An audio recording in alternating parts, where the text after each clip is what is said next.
Tonight, a deal finally reached over that controversial Wayne County jail site. The county teaming up with Rock Ventures to build a new criminal justice center.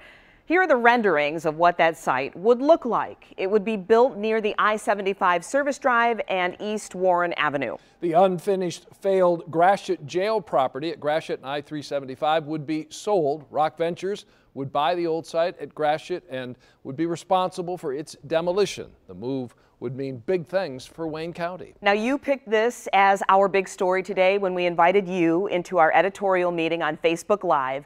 This morning, our coverage begins with 7 Action News reporter Anu Prakash to show you the details on what this is going to mean for Detroit. Anu.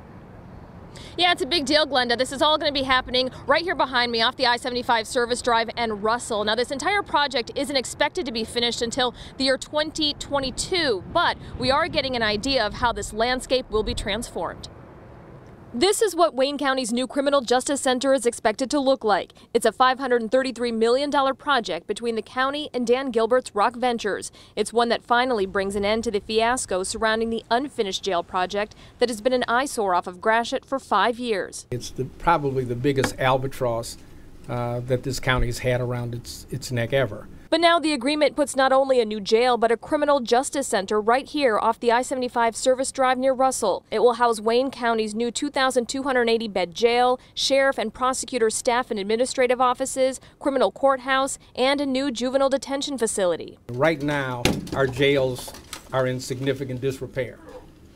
Our Frank Murphy Hall of Justice needs about $40 million worth of renovations if we were to keep it.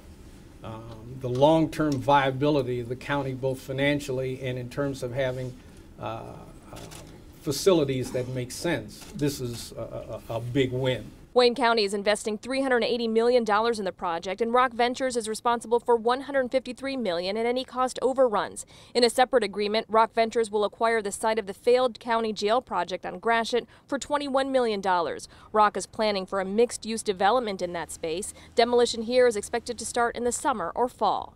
It's like an anvil has been taken off my neck to be able to get to where we are in this process.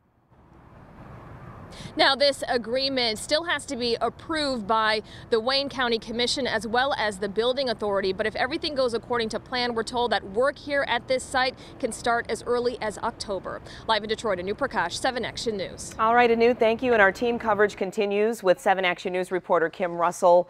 So, Kim, how are people reacting to this plan? Well, everyone I spoke to says this half-built jail, as it is, symbolizes failure. They are in agreement on that. But when you look at the entire plan, your reaction depends on who you are and where you are. When you take a look at this rendering of a plan to build a new judicial center at I-75 and Warren, the reactions of people who live nearby the new location are unique.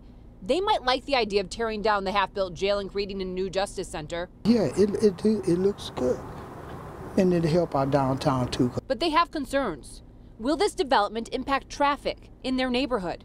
Because it's going to be congested right in that part. Will it be dangerous to live near where criminals are taken and released? I'm scared that these criminals can get out. The city is working on traffic flow plans to ease the impact. Downtown, the talk is all about what will replace what is torn down.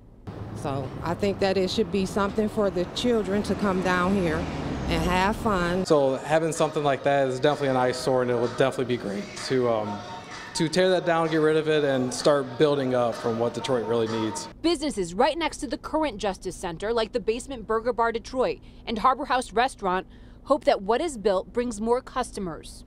So it's how it's done. The co-owner of the Harbor House says he hopes whatever is planned here is designed with the public's needs, such as parking, in mind.